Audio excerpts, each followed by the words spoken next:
2007లో చూసాం. యువరాజ్ సింగ్‌ని బ్రిటన్‌కి సంబంధించినటువంటి ఒక బౌలర్ కవ్విస్తే కసిగా 6 బంతుల్లో 6 సిక్సులు బాదింది. ఇంగ్లాండ్ లాంటి అగ్ర జట్టుకి అందులో కీలకమైన బౌలర్‌ని ఉతికి ఆరబెట్టినటువంటి ఉదంతం 6 బంతుల్లో 6 పరుగులు చొప్పున 6 సిక్సులు కొట్టి 36 రన్స్ ఒక్క ఓవర్‌లో చేసింది.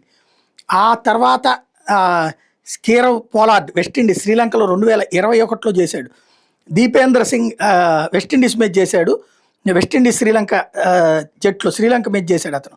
దీపేంద్ర సింగ్ ఐలీ నేపాల్ అతను ఖతార్ మీద 2024లో చేశాడు. డేరియస్ విసెర్ నమోవా దేశానికి చెందినోడు వినూతో మీద చేశాడు. మనన్ బషీర్ బల్గేరియా అతను జీబ్రాల్టర్ మీద చేశాడు. కుషాల్ బర్తెల్ నేపాల్ అతను చైనా మీద ఇప్పుడు 2026లో కొట్టాడు. ఇవన్నీ చిన్నవి. ఇంగ్లాండ్ మీద కొట్టాడు యువరాజ్ సింగ్ది కరెక్టు. అలాగే కేరళ పోలార్డ్ వచ్చేటప్పటికి శ్రీలంక మీద వెస్టిండీస్ అతను కొట్టడం, మిగతా అన్ని చిన్న చితక దేశాలు. ఇప్పుడు నేపాల్కి సంబంధించినటువంటి ఒక బ్యాటర్ ఏకంగా 6 సిక్సులు కొట్టాడు మ్యాచ్లో. ఎవరి మీద అంటే చైనా మీద. మ్యాచ్లో ఓవర్లో 6 సిక్స్ల ఫీట్ మరోసారి నమోదైంది. నేపాల్ బ్యాటర్ కుషాల్ బుర్తేల్ ఈ అరుదైన జాబితాలో చేరాడు. ఆసియా క్రీడల అర్హత టోర్నీలో భాగంగా ఆదివారం చైనాతో జరిగిన మ్యాచ్లో కుషాల్ ఈ ఘనతం సాధించాడు.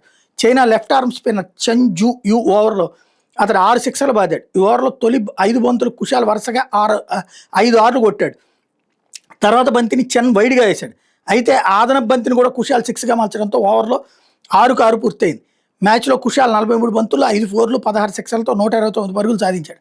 అతని జోరుకు తోడు కుషాల్ మళ్ళా 47 బంతుల్లో 85 నాట్అవుట్. అయితే రోహిత్ పౌడేల్ 21 బంతుల్లో 69 నాట్అవుట్తో చెలరాయడంతో నేపాల్ 20 ఓవర్లో 2 వికెట్లకి 313 పరుగులు చేసి ఆ తర్వాత 19.2 ఓవర్లో 92 పరుగులకి కుప్పకూలింది. చైనా 221 పరుగుల తేడాతో ఓడిపోయింది.